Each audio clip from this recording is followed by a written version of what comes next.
മദ്രാസിലെ Mozart എന്നറിയപ്പെടുന്ന സംഗീത ലോകത്തെ മഹാപ്രതിഭയാണ് Rahman. Indian സംഗീതത്തെയും സിനിമകളെയും വാനോളം ഉയർത്താൻ തന്റെ സംഗീതം കൊണ്ട് റഹ്മാന് കഴിഞ്ഞിട്ടുണ്ട്.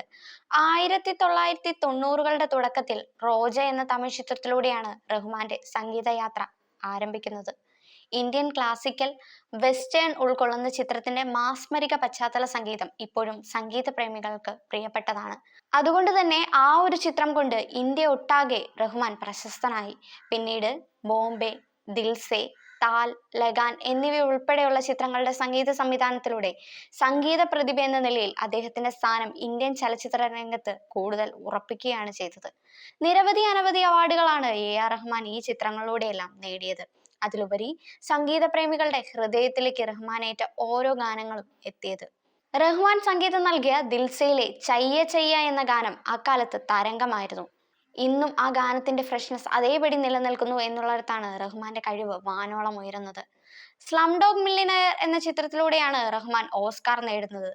സ്ലം ഡോഗ് മില്യനെയർ എന്ന ചിത്രത്തിന് 2009 81ാമത് അക്കാദമി അവാർഡ്, മികച്ച ഒറിജിനൽ ഗാനത്തിനും മികച്ച ഒറിജിനൽ സ്കോറിനുമുള്ള അവാർഡുകൾ നേടിയ റഹ്മാൻ സംഗീതത്തിന് ഓസ്കാർ നേടിയ ആദ്യ ഇന്ത്യക്കാരനാണ്. ഗാനരചയിതാവ് ഗുൽസാറിനൊപ്പം ജയ്ഹോ എന്ന ഗാനത്തിന് റഹ്മാൻ മികച്ച ഒറിജിനൽ ഗാനത്തിനുള്ള അവാർഡും നേടി. 2 അക്കാദമി അവാർഡുകൾ, 2 ഗോൾഡൻ ഗ്ലോബ് അവാർഡുകൾ, ഒരു British Academy Film Award, Grammy Award എന്നിവ ഉൾപ്പെടെ നിരവധി അംഗീകാരങ്ങൾ സ്ലം ഡോഗ് മില്യനെയറിലൂടെ റഹ്മാൻ നേടിയിരുന്നു. ചിത്രത്തിന്റെ ആത്മാവ് ഉണർത്തുന്ന സ്കോറും ഗാനങ്ങളും സ്ലം ഡോഗ് മില്യനെയറിൽ റഹ്മാൻ നൽകിയിരിക്കുന്നത്. ഈ ആഗോള അംഗീകാരം വൈവിധ്യവും പുതുമയുമാണ് റഹ്മാന്റെ സംഗീത ശൈലിയുടെ സവിശേഷത. പരമ്പരാഗത ഇന്ത്യൻ ശാസ്ത്രീയ സംഗീതത്തെ വെസ്റ്റേൺ സംഗീതവുമായി സംയോജിപ്പിച്ച് ആകർഷകമായ സംഗീതം നൽകുന്നതാണ് റഹ്മാൻ മാജിക്. തന്റെ സംഗീതത്തിലൂടെ പ്രേക്ഷകരുടെ മനസ്സിലെ വികാരങ്ങൾ ഉണർത്താനുള്ള അദ്ദേഹത്തിന്റെ കഴിവ് അദ്ദേഹത്തെ എല്ലാ പ്രായത്തിലും പശ്ചാത്തലത്തിലുമുള്ള പ്രേക്ഷകർക്കിടയിൽ പ്രിയപ്പെട്ട വ്യക്തിയാക്കി മാറ്റി എന്ന് തന്നെ പറയാം. തന്റെ സംഗീത നേട്ടങ്ങൾക്കപ്പുറം റഹ്മാൻ ഒരു മനുഷ്യസ്നേഹിയും സാമൂഹ്യ പ്രവർത്തകനുമാണ്. വിദ്യാഭ്യാസം, ആരോഗ്യം സംരക്ഷണം, പരിസ്ഥിതി സംരക്ഷണം എന്നിവയുൾപ്പെടെയുള്ള വിവിധ ജീവകാരുണ്യ പ്രവർത്തനങ്ങൾക്ക് അദ്ദേഹം സജീവമായി പിന്തുണ നൽകിയിട്ടുണ്ട്. റഹ്മാന്റെ സംഗീതത്തിന് സാംസ്കാരികവും ഭാഷാപരമായ വേലിക്കെട്ടുകളെ മറികടക്കാനുള്ള കഴിവുമുണ്ട്.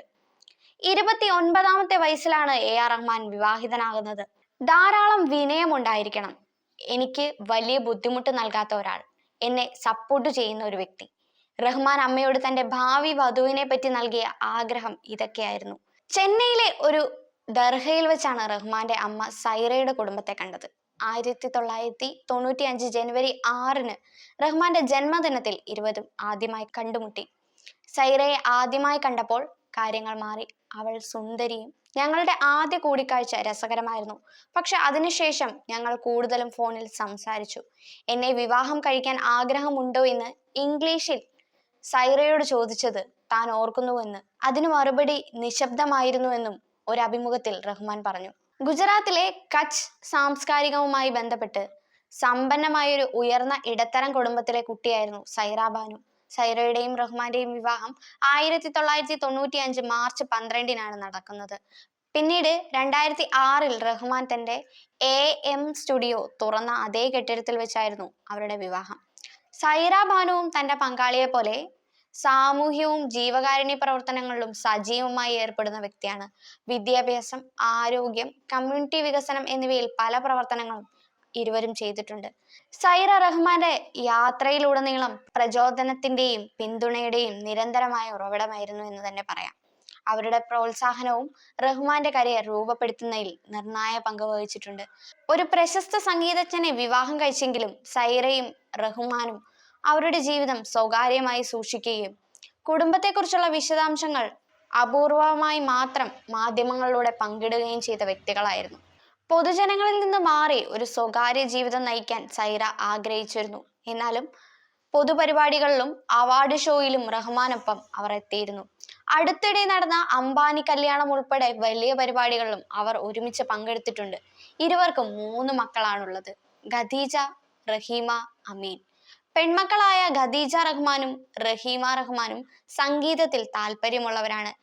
2010-ൽ പുറത്തിറങ്ങിയ തമിഴ് ചിത്രമായ എന്തിരനിലെ പുതിയ വനിത എന്ന പാട്ടും 2013 പുറത്തിറങ്ങിയ മരിയാൻ എന്ന ചിത്രത്തിലെ സോസ് ഊല എന്നിവയുൾപ്പെടെ റഹ്മാന്റെ നിരവധി രചനകൾക്ക് ഖദീജ റഹ്മാൻ പിന്നണിയിൽ പാടിയിട്ടുണ്ട്. 2014 പുറത്തിറങ്ങിയ ഹിന്ദി ചിത്രമായ ഹൈവേയിൽ മാഹിവേ ഉൾപ്പെടെ ചില രചനകൾക്ക് റഹിമ റഹ്മാനും പിന്നണിയിൽ പാടിയിട്ടുണ്ട്. റഹ്മാന്റെ ഒപ്പം നിരവധി കോൺസേർട്ടിലും ഇരുവരും പങ്കെടുത്തിട്ടുണ്ട്. എന്നാൽ നവംബർ 19 29 വർഷമായുള്ള ദാമ്പത്യ ജീവിതം ഇരുവരും അവസാനിപ്പിക്കുന്നു എന്ന വാർത്ത പങ്കുവച്ചത്. എന്നാൽ വാർത്ത വൈറലായതോടെ ആരാധകരും സുഹൃത്തുക്കളും അടക്കം എല്ലാവരും വലിയ ഞെട്ടലിലായിരുന്നു. ദാമ്പത്യ ജീവിതത്തിലെ പ്രശ്നങ്ങളാണ് ഇരുവരും വേർപിരിയാൻ കാരണമെന്നാണ് സൈറ ബാനുവിന്റെ അഭിഭാഷക നൽകുന്ന വിവരം. ബന്ധത്തിലെ കാര്യമായ വൈകാരിക സമ്മർദ്ദത്തിന് ശേഷമാണ് ഈ തീരുമാനം. പരസ്പരം അഗാധമായി സ്നേഹമുണ്ടായിരുന്നിട്ടും പിരിമുറുക്കങ്ങളും ബുദ്ധിമുട്ടുകളും തങ്ങൾക്കിടയിൽ പരിഹരിക്കാനാകാത്ത വിടവ് സൃഷ്ടിച്ചതായി ദമ്പതികൾ കണ്ടെത്തിയിരുന്നു. അതിനു പിന്നാലെയാണ് ഇത്തരമൊരു തീരുമാനത്തിലേക്ക് എത്തിയത്. എന്നാൽ സ്വകാര്യത മാനിച്ച് കൂടുതൽ വിവരങ്ങൾ പങ്കുവയ്ക്കാൻ താല്പര്യമില്ല എന്ന് സൈറ ബാനുവിന്റെ അഭിഭാഷിക പറയുന്നു. അതേസമയം വിവാഹമോചന വാർത്തകൾക്ക് പിന്നാലെ എത്തുന്ന വ്യാജ പ്രചാരങ്ങളോട് AR റഹ്മാൻ തന്റെ ട്വിറ്റർ അക്കൗണ്ടിലൂടെ പ്രതികരിച്ചത്, വിവാഹ ജീവിതം 30ലേക്ക് എത്തിക്കാൻ ഞങ്ങൾ ശ്രമിച്ചിരുന്നു. എന്നാൽ വിചാരിച്ച പോലെയുള്ള സംഭവങ്ങളല്ല ജീവിതത്തിൽ നടക്കുന്നത്. ഇത്തരമൊരു അവസ്ഥയിൽ ഞങ്ങളുടെ സ്വകാര്യത മാനിക്കുന്ന സുഹൃത്തുക്കൾക്ക് നന്ദി. കൂടാതെ തന്റെ പോസ്റ്റിൽ ARR സൈറ ബാനു ബ്രേക്കപ്പ് എന്ന ഹാഷ്ടാഗാണ് റഹ്മാൻ ഉപയോഗിച്ചത്. എന്തു തന്നെയായാലും ഇരുവരുടെയും വേർപിരിയൽ വാർത്ത അങ്ങേയറ്റം വേദനയാണ് ആരാധകർക്കിടയിൽ ഉണ്ടാക്കിയിരിക്കുന്നത്.